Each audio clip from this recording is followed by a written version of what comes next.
One of the greatest analysts of social movements was Eric Hoffer, the longshoreman philosopher.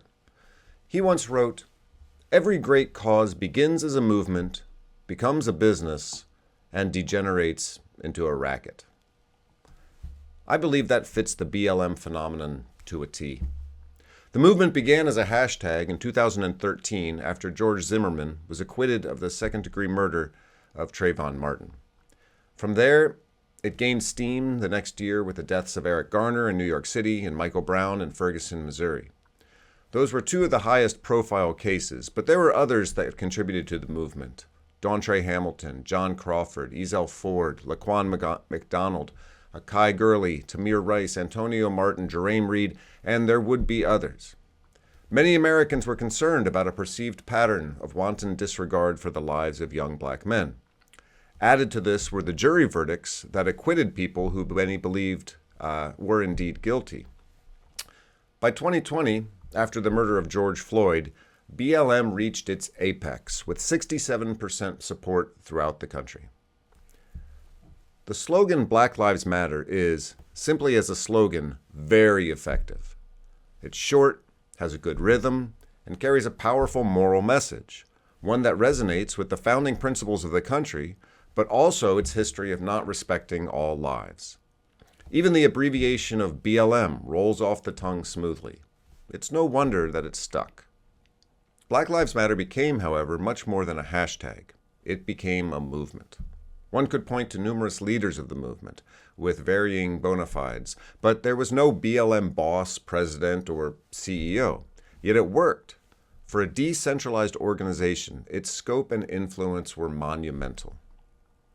The movement drew support from Americans of all races. Rallies, protests, marches, speeches, these were attended by people who genuinely cared about the fair treatment that blacks in this country may have been denied at the hands of police, judges, juries, and neighbors. The details of many cases may have been disputed, but the common message was unassailable. The lives of black folks in this country need to be respected as much as any other. There were undoubtedly good things that came out of this movement that I think were supported by nearly everyone. For example, the significant increase in the use of body cameras by police. There were other proposals that were not so popular, and I would argue counterproductive, like the many calls to abolish or defund the police. Increased scrutiny of police conduct was a double-edged sword. On the one hand, law enforcement personnel have a tremendous amount of power and so must be vigilantly policed themselves. On the other, many police officers perceived that they were constantly standing in the light of unrealistic scrutiny. If an encounter went sideways with a black citizen, they could be tried by the public before a single hearing had taken place. And even if acquitted, their lives could be ruined. And this is what arguably led to the Ferguson effect. Police shied away from doing their job. One of the big controversies, of course, was the violence and destruction of property that was happening in concert with BLM activities. The ongoing joke became that protests were mostly peaceful, which could mean that only 10% of those involved were burning down buildings or shooting fireworks at police.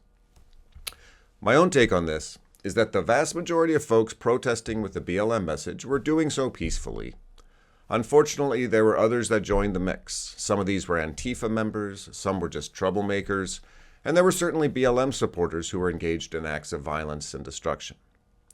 There were some calls from within to stop this behavior, but not enough.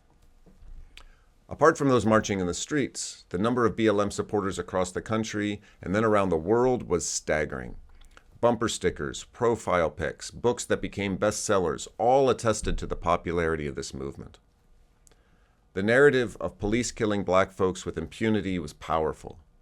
But this was before the research of Roland Fryer was made public, or Coleman Hughes was encouraging people to look into the statistics that the Washington Post database makes available. At this point, to question the narrative was often social or professional suicide. And people of goodwill, wanting to create a more just society, joined in the BLM chorus with ever-increasing volume, if not careful analysis of the data. Not surprisingly, as Hoffer predicted, BLM became big business. Huge amounts of money were pouring into the Black Lives Matter industry. BLM speakers were paid remarkable stipends. Books like Robin DiAngelo's White Fragility or Ibram X. Kendi's How to Be an Anti-Racist were flying off the shelves. And this was not happening because the authors were brilliant, but because they caught the wave. Companies and corporations funneled unbelievable sums in this direction to signal to the world their virtue. Conferences, assemblies, training seminars, new professorships, all traded on the attraction of supporting the BLM movement. Springing from the popularity of the movement, there was a move to hire and promote black folks in countless other industries. This was seen and often joked about in TV commercials. White couples in America ceased to exist. The percentage of black actors on commercials went through the roof. It was a great time to be black and working in entertainment. Likewise, corporate boards and university administrations were working overtime to bring in more black faces. The problem, as people like Robert Woodson have discussed, is that the beneficiaries of all this largesse were black folks at the middle and top of the social economic hierarchy. The black folks struggling with very real challenges related to poverty were not seeing their lives improve at all, and many have argued they were ending up significantly worse. And then came the racket. With millions upon millions of dollars pouring in, with the potential for even more, it was first necessary to keep the narrative alive. While studies were showing that society's perception of the problem was overstated or inaccurate, the rhetoric only continued to increase. Concepts like white supremacy that had previously described groups like the KKK were now used to describe American society in general. Even colleges and universities, arguably the most inclusive and tolerant places in the history of the world, were constantly decried as being embedded with white supremacy. And then there were the shocking discoveries about what some in BLM were actually doing with all this money. The Washington Times reported that the Ford Foundation and other donors had given $100 million to the Movement for Black Lives, a group closely connected to BLM, in 2016.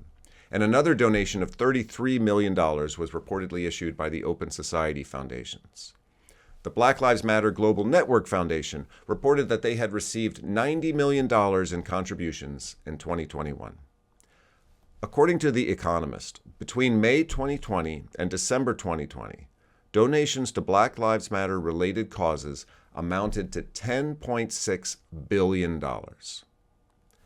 People were wondering where all this money was going. Not surprisingly, family members of some of the black victims of police violence began to complain that they saw very little of the immense funds that were being directed to BLM. There were suspicious purchases of some very expensive properties. Among these, New York Magazine famously reported on the $6 million home in California that BLM leaders bought with cash that had been donated. Curiously high salaries were reportedly paid to various family members of leadership.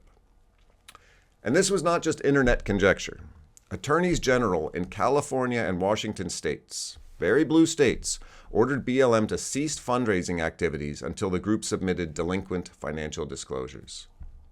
And just last month, Sir Mehor Page in Toledo, Ohio, was sentenced to 42 months in prison after a jury convicted him of wire fraud and money laundering for defrauding BLM donors of more than $450,000.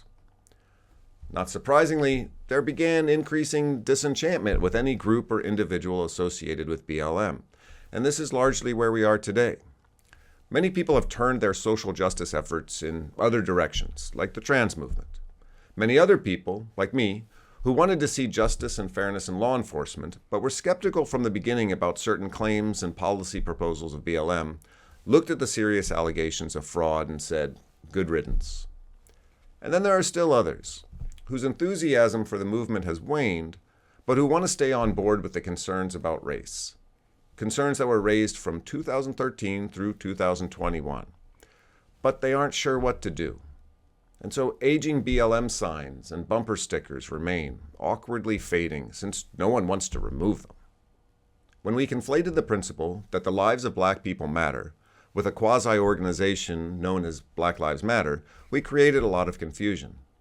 Today, taking down a sign feels like a betrayal of the virtuous intentions of years ago. But leaving it up leaves others wondering why yesterday's slogan, currently associated with a corrupt group of people, is still honored. In the end, we're back where we started. with mutually suspicious groups advocating different ideas about how to improve race relations in America. Dialogue and debate still remain sorely lacking as people continue to retreat to either BLM good or BLM bad. Maybe the one thing we can take away from this is that we need to differentiate slogans from organizations. Diverse groups of people can rally around a good principle and then think critically about which groups, policies, and individuals they want to support with their time and money in order to achieve that good. But no group should be given uncritical support because it seized upon a great slogan. Thank you.